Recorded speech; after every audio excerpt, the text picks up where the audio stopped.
जय हिंद साथियों, स्वागत है आपका दिव्या इंस्टीट्यूट यूट्यूब चैनल पर। मैं हूं नवीन और आप देख रहे हैं जी के जीएस की बेहतरीन क्लास। तो सब्सक्राइब कर लीजिए दिव्या इंस्टीट्यूट यूट्यूब चैनल को और बेल आइकन को दबाना न भूलें। आज की वीडियो में बात करेंगे उन 25 महत्वपूर्ण क्वेश्चंस के बारे में जो किसी न किसी एग्ज़ाम में पूछा गया है। अच्छी बात, नो बकवास। तो चलिए आज की वीडियो शुरू करते हैं। आज का पहला क्वेश्चन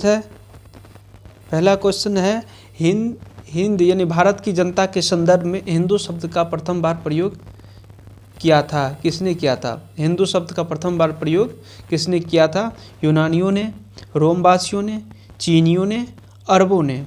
तो इसका सही आंसर हो जाएगा अरबों ने। कौन किया था? अरबों ने। हिंदू शब्द का प्रथम बार प्रयोग अरबों ने किया था।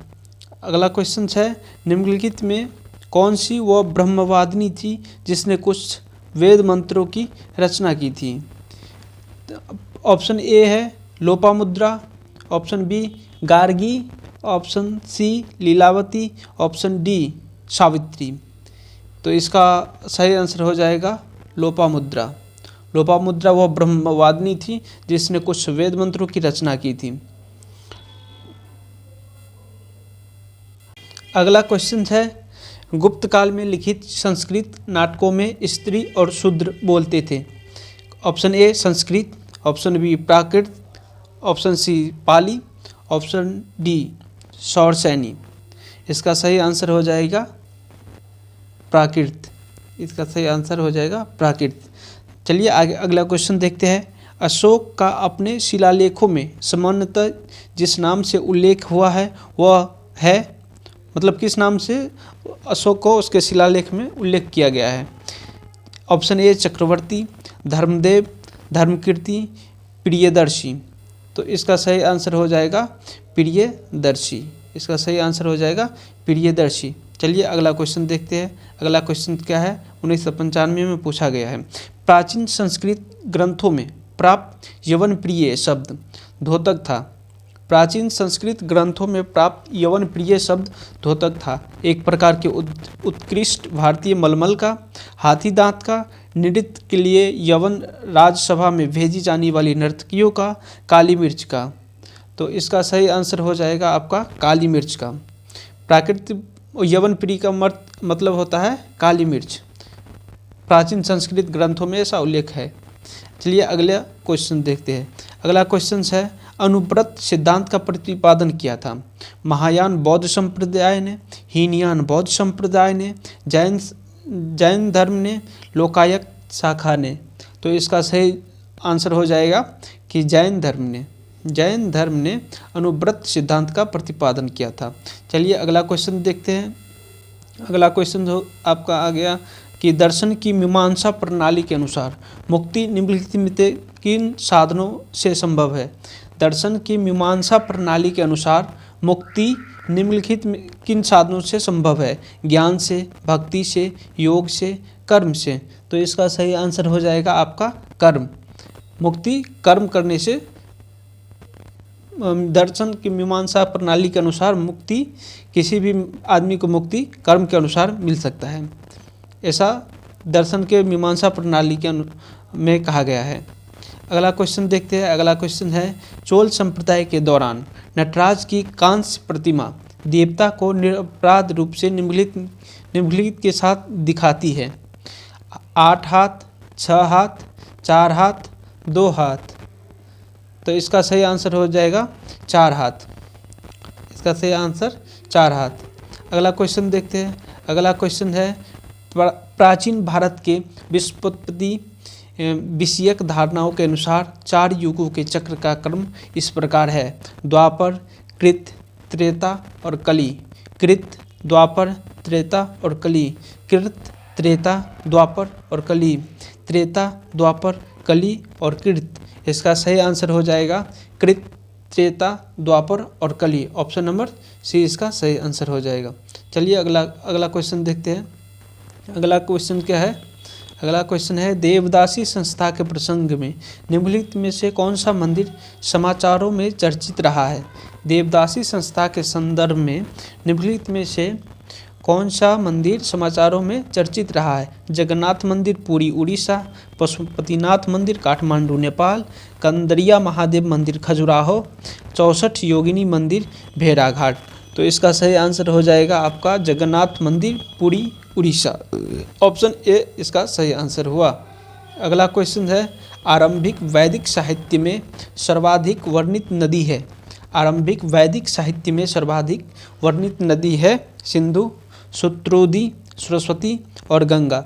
इसका सही आंसर हो जाएगा आपका सिंधु। इसका सही आंसर सिंधु हो जाएगा। अगला क्वेश्चन है, निम्नलिखित में से कौन सा आरंभिक जैन साहित्य का भाग नहीं है? थेरी गाथा, अचरांग सूत्र, सूत्रकृतांग और बृहकल्प सूक्त। तो इसका सही आंसर हो जाएगा ऑप्शन ए, थेरी गाथा आरंभिक जैन साहित्य का भाग नहीं है। अगला क्वेश्चन है, क्वेश्चन नंबर 14 है, निम्नलिखित में से कौन सा तथ्य बौद्ध धर्म और जैन धर्म दोनों में समान रूप से विद्यमान थे? तप और भोग की अति का परिहार, वेद प्रामाण्य के प्रति अनास्था, कर्मकांडों की फलता का निषेध, प्राणियों की हिंसा का निषेध। इसका सही आंसर हो जाएगा वेद प्रामाण्य के प्रति अनास्था है। वेद प्रमाणों के प्रति अनास्था है जैन और बौद्ध धर्म में। अगला क्वेश्चन है, प्राचीन भारतीय समाज के प्रसंग में निम्नलिखित शब्दों में से कौन सा शब्द शेष 3 के वर्ग का नहीं है? कुल, वंश, कोश और गोत्र। कुल, वंश, कोश और गोत्र। इसका सही आंसर हो जाएगा कोश। कुल, वंश, गोत्र एक वर्ग में आता है। देखते हैं अगला क्वेश्चन क्या है। अगला क्वेश्चन है, निम्नलिखित में से कौन सा गुप्त काल में अपनी आयुर्विज्ञान विषयक रचना के लिए जाना जाता है? सौमिल्य, शूद्रक, शौनक, सुश्रुत। इसका सही आंसर होगा सुश्रुत।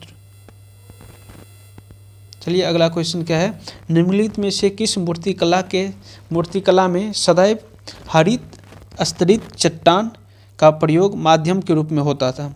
मौर्य मूर्तिकला, मथुरा मूर्तिकला, भरहुत मूर्तिकला, गंधार मूर्तिकला। तो इसका सही आंसर हो जाएगा भरहुत मूर्तिकला। ऑप्शन सी करेक्ट आंसर है। अगला क्वेश्चन देखते हैं। अगला क्वेश्चन है, प्राचीन भारत के निम्नलिखित ग्रंथों में से किसमें पति द्वारा प्रत्यक्त पत्नी के लिए विवाह विच्छेद की अनुमति दी गई है? कामसूत्र, मानव धर्म शास्त्र, शुक्ल नीति सार और अर्थशास्त्र। इसका सही आंसर हो जाएगा अर्थशास्त्र। अर्थशास्त्र में पति द्वारा प्रत्येक पत्नी के लिए विवाह विच्छेद की अनुमति दी गई है। इसका सही आंसर डी है। अगला क्वेश्चन देखते हैं।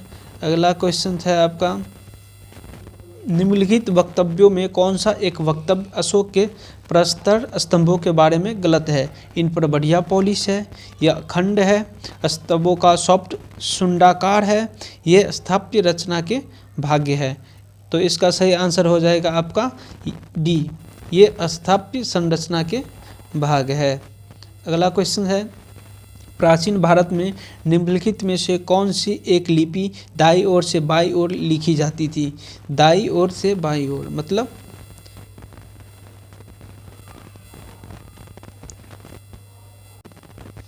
प्राचीन भारत में निम्नलिखित में से कौन सी एक लिपि दाईं ओर से बाईं ओर लिखी जाती थी? मतलब अभी तो हम लिखते हैं इधर से बायां से दायां, लेकिन ये पूछ रहा है कि प्राचीन भारत में इधर से उधर कौन लिख रहा था, कौन सी लिपि लिखी जाती थी? मतलब दाईं ओर से बाईं ओर, दाईं से बाईं किस में लिखी जाती थी? तो कौन सी लिपि लिखी जाती थी? ब्राह्मी, देवनागरी, शारदा, खरोष्टी। इसका सही आंसर हो जाएगा आपका खरोष्टी। खरोष्टी को दाईं से बाईं की ओर लिखी जाती थी। नचिकेता और यम के बीच सुप्रसिद्ध संवाद उल्लेखित है। छांदोग्योपनिषद में, मुंडकोपनिषद में, कठोपनिषद में और केनोपनिषद में। इसका सही आंसर हो जाएगा आपका कठोपनिषद में। चलिए अगला क्वेश्चन है, मिलिंद पंदो राजा मिलिंद और किस बौद्ध भिक्षु के मध्य संवाद के रूप में है? नागसेन, नागार्जुन, नागभट्ट, कुमारिल भट्ट, तो इसका सही आंसर हो जाएगा नागसेन। मिलिंद पंत, राजा मिलिंद और बौद्ध भिक्षुक नागसेन के बीच संवाद है। अगला क्वेश्चन हो गया आपका, निम्नलिखित में से किस एक राज्यादेश में अशोक के व्यक्तिगत नाम का उल्लेख मिलता है? कालची में, रुमिस्नदेई में, विशिष्ट कलिंग राज्यादेश में या मास्की में? तो इसका सही आंसर हो जाएगा आपका मास्की। मास्की में अशोक का नाम अशोक ही दर्शाया गया है। अगला 24वां सवाल है आपका,